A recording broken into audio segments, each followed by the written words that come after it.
आगे की कड़ी में भाई अशोक मेघवाल हमारे बीच हैं। मेघवाल समाज से आते हैं, युवा नेता हैं, अच्छे वक्ता हैं और मजबूती से हमारे साथ यहाँ इस धरने में डटे हुए हैं। भाई अशोक मेघवाल जी अपनी बात रखें। धन्यवाद। संतों के इस पवित्र प्रांगण को मेरा प्रणाम। मातृशक्ति के रूप में दूर दराज गांव ढाणी से पधारे हुए माताओं बहनों को प्रणाम, बड़े बुजुर्गों को प्रणाम, नौजवान साथियों को प्रणाम, बड़े और आप सभी को इस धरने के अंदर जो आप अपना कीमती समय निकाल कर पहुंचे, इसलिए आपको बहुत बहुत धन्यवाद देना चाहूंगा। आज हम देखते हैं कि दुनिया के अंदर किस तरह की लड़ाइयां लड़ी जा रही है। कई लोग जाति के नाम पर लड़ाइयां लड़ते हैं, कई लोग धर्म के नाम पर लड़ाइयां लड़ते हैं, कई देश आपस में सीमाओं के नाम पर लड़ाई लड़ते हैं। पर मैं धन्यवाद देना चाहता हूं पर्यावरण प्रेमियों को, जिन्होंने एक लड़ाई पर्यावरण के नाम पर समर्पित की है। ऐसे विरले लोग होते हैं जो अपने मूल की तरफ लौटने का प्रयास करते हैं, और मूल मनुष्य का प्रकृति है, इस बात में कोई संकोच नहीं है। मनुष्य का अस्तित्व प्रकृति से है। यहां पड़ी हुई, यहां बनाई हुई मनुष्य की एक एक चीज प्रकृति से मिली हुई है, पेड़ पौधे जमीन से मिली हुई है और कहीं से नहीं मिली हुई है। हमें इस बात को समझना पड़ेगा। लड़ाई 10 दिनों से जो हमारा लगातार धरना है वो जारी है। मैं आपसे एक बात की गुजारिश करना चाहता हूं, यहां खड़ा प्रत्येक व्यक्ति इस बात को अपने आप मन के अंदर ठान ले कि आपका कोई भी सहयोग छोटा या बड़ा नहीं है।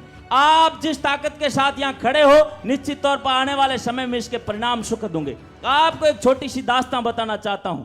मैं अक्सर कहता हूं कि आपका कोई भी सहयोग छोटा या बड़ा नहीं होता है। होता क्या है कि एक बार एक जंगल के अंदर आग लग जाती है, सभी पशु पक्षी से बचने का प्रयास करते हैं, तो उसमें से एक समझदार पक्षी होते हैं, वो आगे आकर कहता है कि हमें इस आग से भागना नहीं चाहिए, आग को बुझाने का प्रयास करना चाहिए।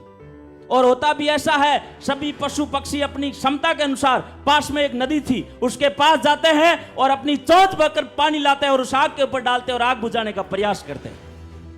सभी पशु पक्षी इसी में लगे हुए थे। शेर अपनी क्षमता के अनुसार ला रहा है, हाथी अपनी क्षमता के अनुसार ला रहा है, भालू अपनी क्षमता के अनुसार ला रहा है, और एक छोटी सी चिड़िया थी ब्लैक कलर की, वो भी अपनी नदी के पास जाती और चोंच भरकर पानी लाकर उस आग के ऊपर डालती और आग बुझाने का प्रयास करती।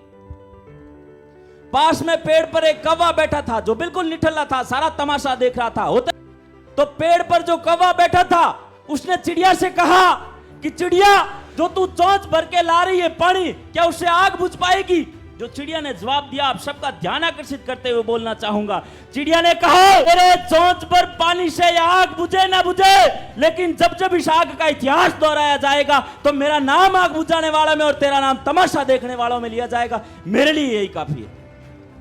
तो आप सबका जो सहयोग है, आप सबका जो संघर्ष है, वो निश्चित तौर पर नए आयाम तक पहुंचेगा और राजस्थान की खेजड़ी बचेगी, राजस्थान का पर्यावरण बचेगा। मैं आप सबके समक्ष 2 लाइनें बोलना चाहता हूं। मैं खुद लिखने का प्रयास करता हूं, पूरी तरह परिपूर्ण हूं ये कोई जरूरी नहीं है, छोटी छोटी चीजें लिखता हूं। आज जो हमारे सामने चैलेंज है, जो हमारे सामने जिस तरह की एक परीक्षा की घड़ियां खड़ी है, उसमें मैं कुछ शब्द बोलना चाहूंगा जो निश्चित तौर पर मुझे लगता है कि आपके अंदर एक नई ऊर्जा का संचार करेंगे। विपरीत हालातों से, विकराल विकट तूफानों से, इन घनघोर गर्जना राहों में, संकट जगड़े निजबाहों में, इन दुर्लभ दुर्लभ पाषाणों में, अंतर्द्वंद मचे घमसाणों में, ये युद्ध कहां तक लड़ता तू, हो निष्प्राण कब पड़ता तू, और अंदर धार धीर, वरदान मान तन की पीर, घायल तन को, विचलित मन को धीरज धार कुचलना होगा, हिम्मत बढ़ाकर चलना होगा, हिम्मत बढ़ाकर चलना होगा। इसका एक आखिरी पैरा है कि पर्वत जैसा ले हौसला और आंखों में ले जलजला। ये जो खेजड़ी की जो कटाई हो रही है, इसे निश्चित तौर पर 36 कौम में आक्रोश है, क्योंकि हम सब जानते हैं कि इस मरुभूमि में तपती धरती है। इस तपती धरती के ऊपर सिर्फ और सिर्फ पर्यावरण के नाम पर यह खेजड़ी है, जिसके पीछे सरकारें लगी हुई है। यक्ष प्रश्न खड़ा है, जीता वही जो डटकर लड़ा है, सम्मुख हुए अपमान का, भय त्याग सम्मान का, समर संग्राम जब छाएगा, शत्रु पैरों में आएगा, विजय गीत को, अमर जीत को, रीति नीति में ढलना होगा, हिम्मत बढ़ाकर चलना होगा, हिम्मत बढ़ाकर चलना होगा। बहुत बहुत धन्यवाद। मैं धन्यवाद रामनिवास जी को भी देना चाहूंगा कि लगातार वो पिछले 10 दिनों से इस मंच को संभाले हुए है और बहुत ही शानदार तरीके से आए हुए प्रत्येक व्यक्ति का मान सम्मान करता है। जो यहाँ से एक बार आकर जाता है, उसे फिर लगता है कि मुझे अपने भाइयों के बीच जाना चाहिए, उस पर्यावरण प्रेमियों के बीच जाना चाहिए। बहुत बहुत धन्यवाद। बहुत बहुत धन्यवाद। जोरदार तालियों से भाई अशोक जी का हौसला अफजाई करें। जिस